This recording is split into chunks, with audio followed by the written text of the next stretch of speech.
Good evening and welcome to the Drive at 5 on IntellectualRadio.com/iHeartRadio station. I'm your host, Roland. We have a terrific show planned for you today. Please stay tuned to after the Drive at 5 for Warriors Talk at 6 p.m.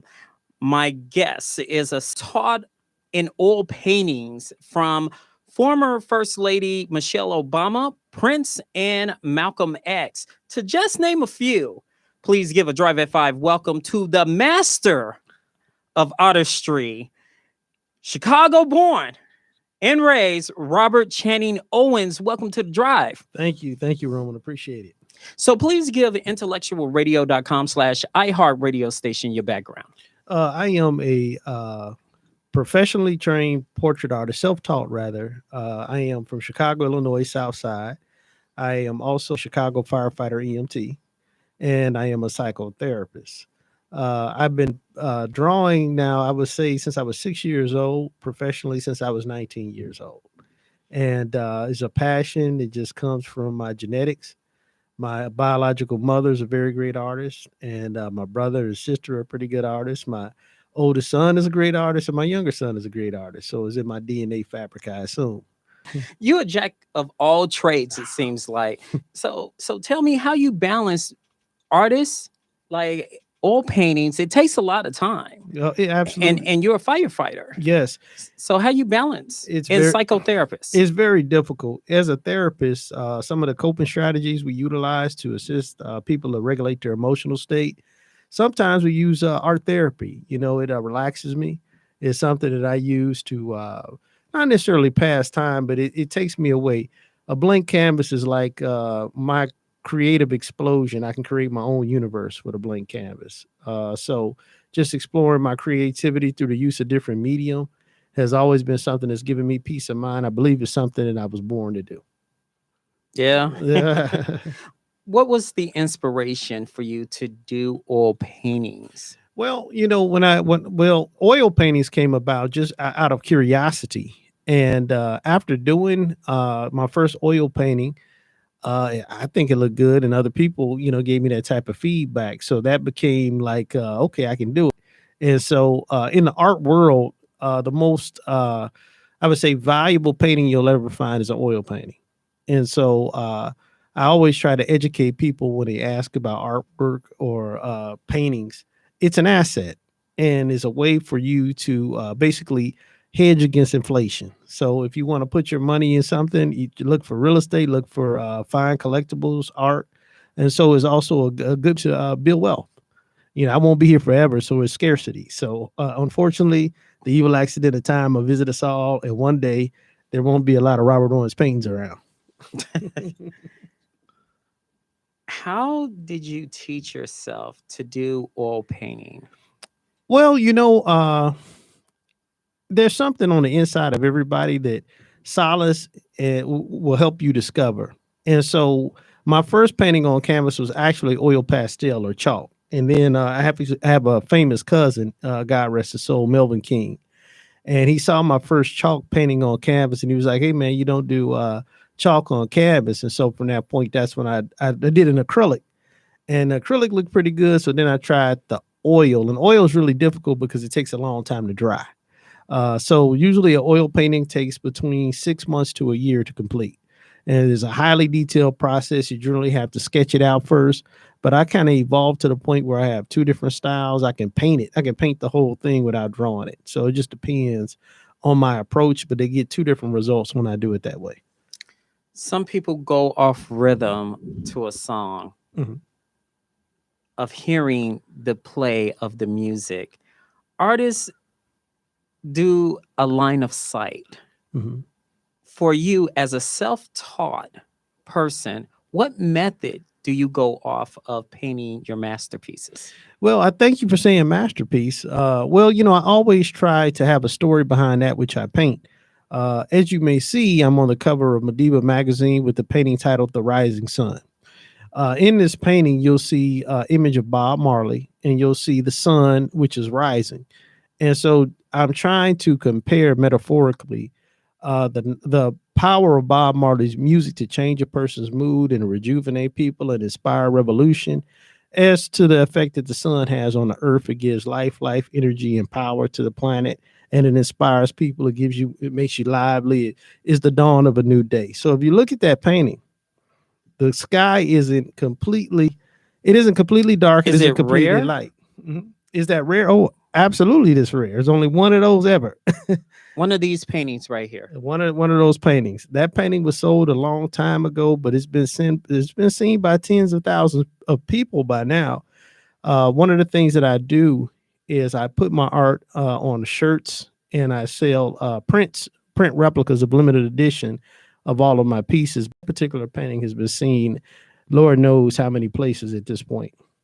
Like around the world. It's definitely around America, but I've been on the international stage before, so it's probably been seen around the world for sure. Bob Marley, the movie, is coming out. And I saw a preview of the Bob Marley.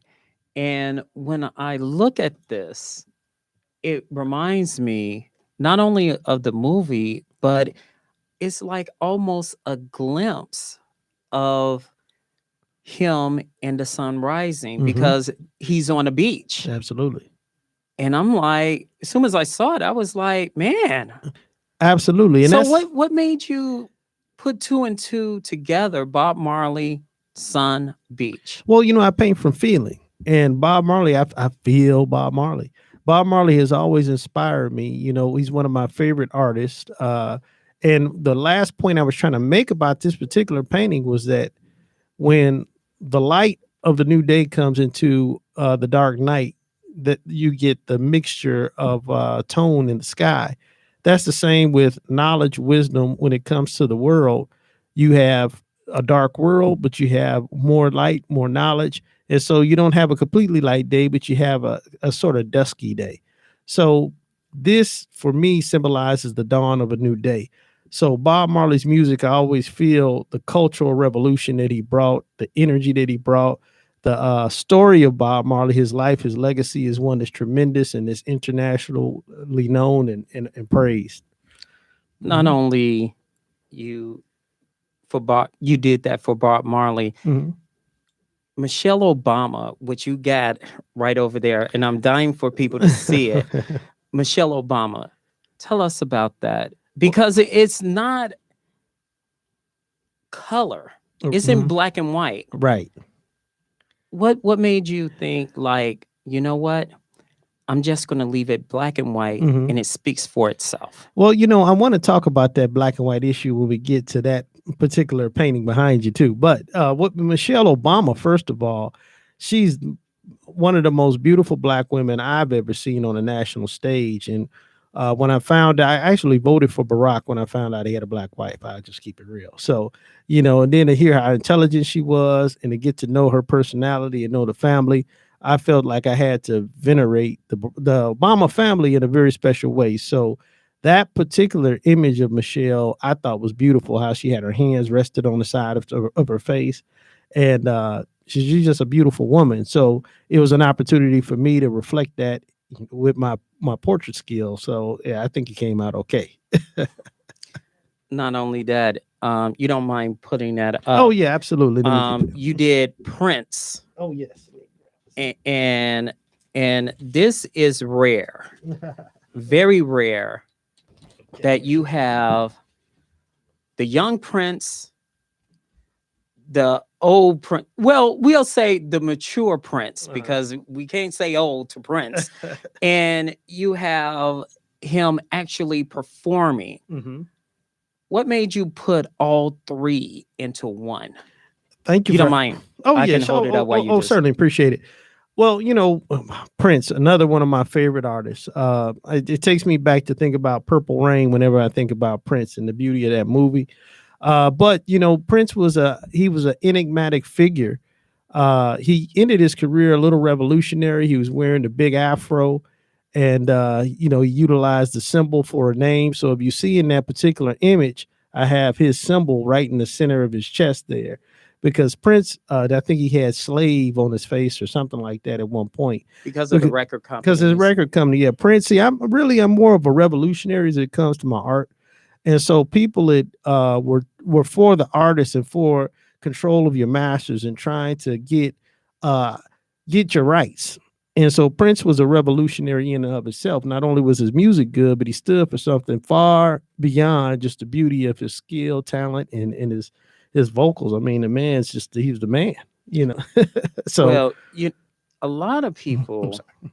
know he was an artist himself, not just musically, but also he dabbed a little bit in painting Oh, really? and kind of like I think symbols and stuff like that. He was multiversatile Okay. when it comes to artistry. A lot Okay. of people don't know some of the songs he have written, but if you get the hook, like Manic Monday, Mhm. it has a signature of that artist's style. Mhm. It's kind of like, and I'm going to get to a question with this. Bob Marley signature beat Mhm. that you know is Bob Marley. Mhm. When it's Prince, you know it's Prince, that signature beat. Absolutely. When you know it's Michael Jackson, you got the and Yep. and Yep. you got it. Yep. That's That's right. Michael Jackson. That's That's right. a signature. What is your signature? Wow. You'll always see some type of social consciousness or revolution in that which I paint. I always try to leave an underlying message in what I do. And I try to approach it like a scientist. And so you may not see it up front, but you kind of caught it when you looked at this print here. Because I always put it together in a way that I try to reflect an artist is telling some type of social conscious message of some sort. And so even if I reflect somebody just in general, like Michelle, she was a revolutionary in terms of seeing a black woman in that position and that stature, the first black lady in the history of America, and she's a supreme stateswoman. So I thought that's something that it has to be stated, has to be shown the strength of someone of that type. So there's always some social consciousness revolution in what I do. I'm always trying to send a bigger message. Name some of the other famous oil paintings that you have created that people are not necessarily familiar with. I would say the image I did that's probably the most classic is the Honorable Elijah Muhammad. I did him in triplicate. He's looking three different directions, and you have him at three different stages of his time amongst us. And the reason why I did the Honorable Elijah Muhammad is because oftentimes his legacy is ignored. His legacy is kind of written out of history. But in terms of self-reliance, doing for self, teaching black people to love one another, he was a great inspiration to me. And is somebody I felt like I wanted to dedicate the time and energy to draw. So that when people look, they say, well, why did he draw the Honorable Elijah Muhammad? And that's why I drew the Honorable Elijah Muhammad. Not only Elijah Muhammad, Mhm. you did Malcolm X. Absolutely. Malcolm, well, I mean, who doesn't know who Malcolm X is? Malcolm X is powerful, in that particular image that you see with his finger out. I think that's probably one of the most well-known, famous renditions of Malcolm that you see. It shows the power he exudes in terms of his speech, which was what he stood for, the microphone right there. So I made that photo realistic because that piece speaks for itself. It's almost as if you can hear the words coming through the picture to me. I feel it. So, Besides the powerful people and the musicians, have you did any oil paintings of everyday life? all the time, a lot of things that haven't been seen in private commissions. Then I do abstract paintings as well.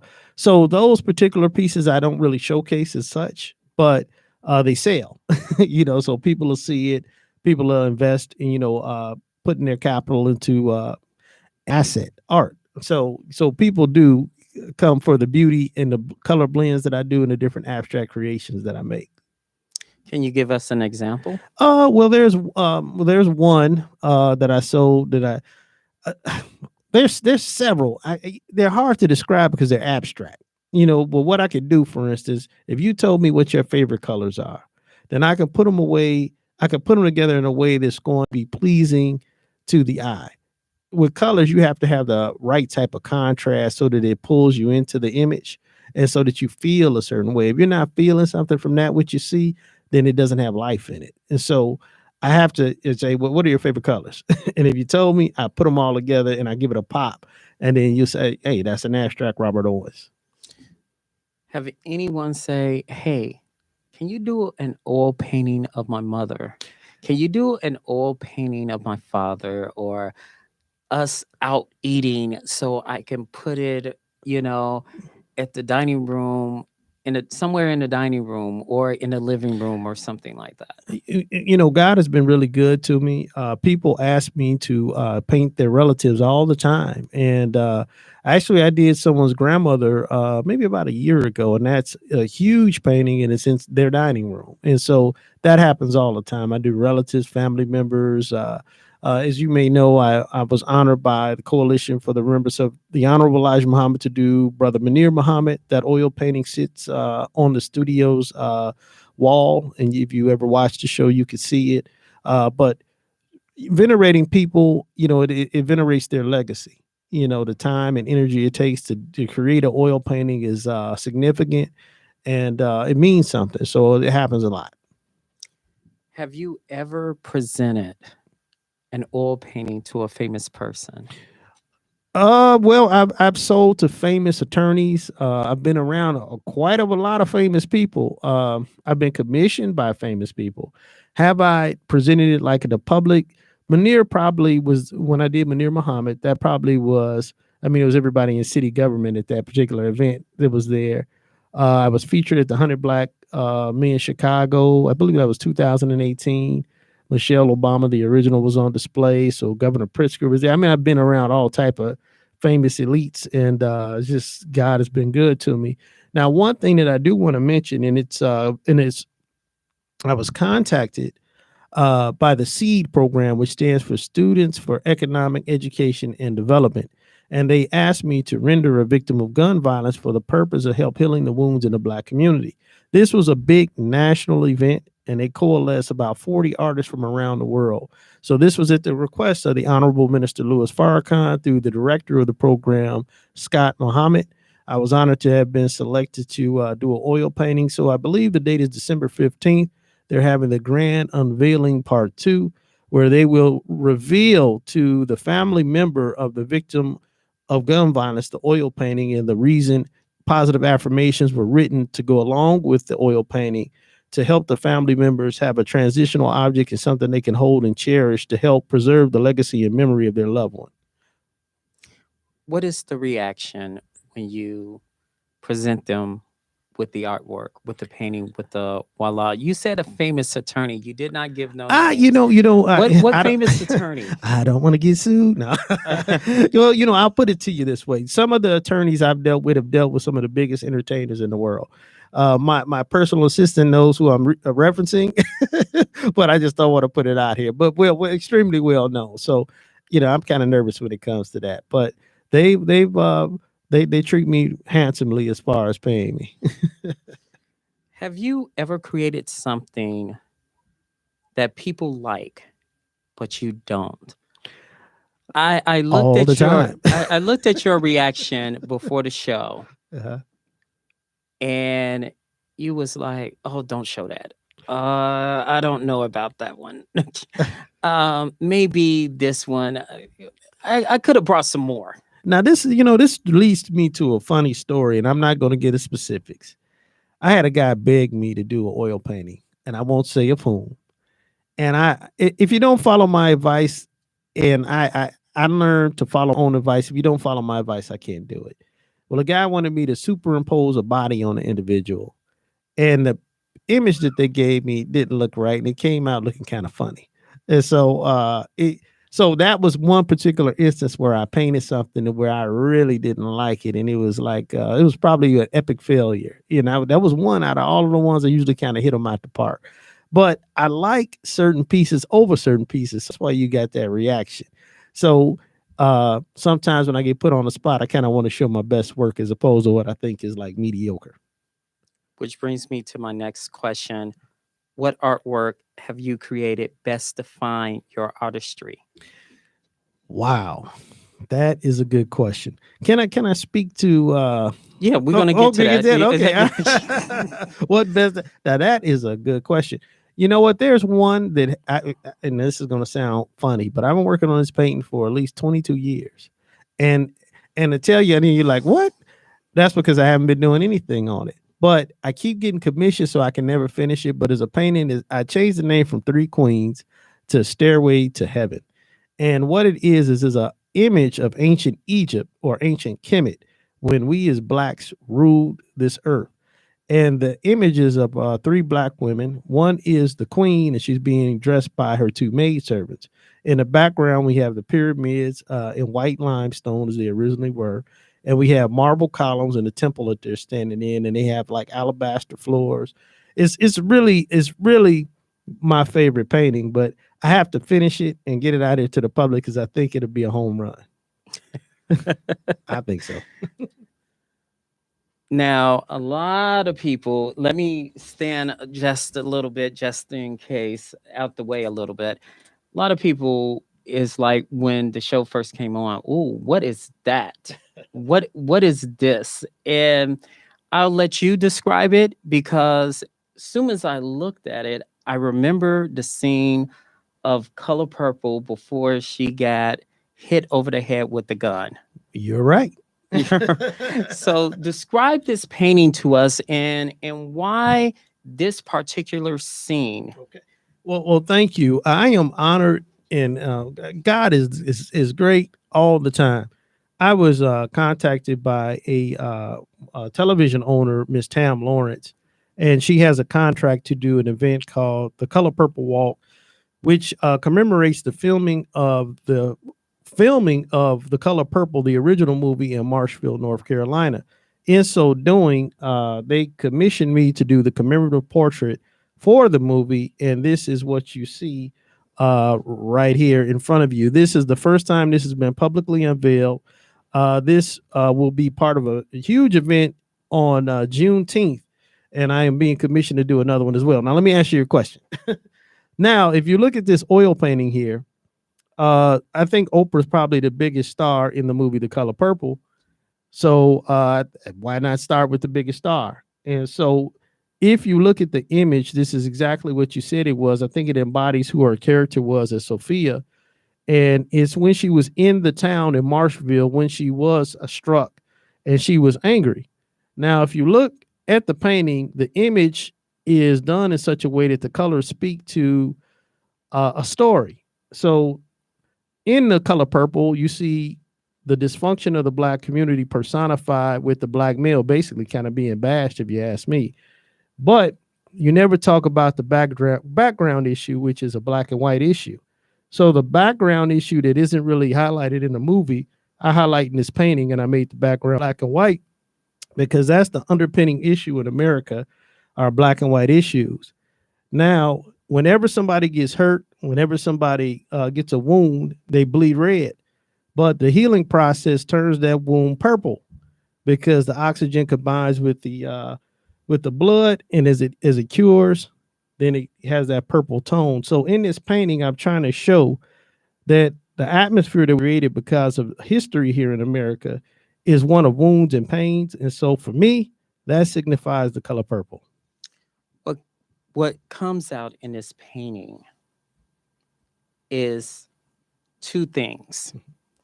One is Firestone is cut out, but you see the T and you see the guy right there. You don't see their faces. You just see the expressions. Mm-hmm. My question, why fire pops out and it's in color and the rest? Are you determining the anger that she felt?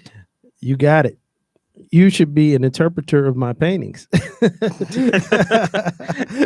because I actually am trying to draw emphasis to the things in color so that I think I articulated what the whole concept was with the use of colors. And so the anger and the fire in her face and just the whole situation, that was a very hot and charged beginning point to the movie. And it really demonstrates her need to function as an independent woman as such, and that basically handle that situation like she did. And so in conveying it, I was really trying to draw emphasis on Oprah, so I kept her in color so she kind of jumps out right at you. But at the same time, she does, I think her facial expression kind of tells the story. So having Firestone jump out, you think fire? I'm a fireman. You think hot? How long? Why this scene though? Well, this is one of the premier opening scenes in the movie that she was known for. I think when you think about the movie, this is probably one for me. And so I guess it kind of comes from my own personal thought. Okay, when I think about the movie, I remember this particular scene. And in the background there is actually the town where it was filmed. So it's twofold. It actually tells the story of Oprah and Sophia. It tells the story of my interpretation of black and white issues and the atmosphere that it created. But also, you have venerated the town in the background. And so Firestone was actually a business that was in operation at that time, and it still is now. So let's pull it out. Let's bring it up to the forefront as well. Oprah hasn't seen this. I hope she does. Whoopi hasn't seen it. I don't believe this is the first time this has been publicly viewed. So tell us about the story of Whoopi Goldberg that you will present this. Well, yes, this is going to be presented to several of the actors that are going to be at the event. Now, I can't determine which actors are going to be there, but it is being organized by the city of Marshville. But I'm being commissioned to do the characters of the movie and tell a story, and then the town, whatever they're going to do with it, because I sold the rights to the image. They just did a contract with me to sell some prints off of this. So let me announce that too. There will be prints available for this. So this is a good opportunity for you to grab a piece of history. So they kind of negotiated with me since they postponed the event to push it. So yeah. So what they do with it as a town, I don't know the specifics as of yet. I'll put it that way. You're looking for some good reactions to this? I hope so. I thought it was a good opportunity. Any other movies that you recreate in oil paintings? Well, you know what? I haven't done one, but if anybody out there is listening and want me to recreate a movie scene, I'm the guy. Well, sir, it's always a pleasure. Please give IntellectualRadio.com/iHeartRadio station how they can get in contact with you, how they can get your paintings, website, whatever. Absolutely. I'm on Facebook as Robert Owens. My website is rcoartistry.com. You can certainly shoot me an email at robcowens74@gmail.com, and I'll be happy to communicate with you. And it was a great pleasure, and I want to thank you, Roman, for having me. I greatly appreciate this. No problem. Don't be a stranger, okay? Absolutely. All right. Thank you so much. When we come back, we'll have more on The Drive at 5.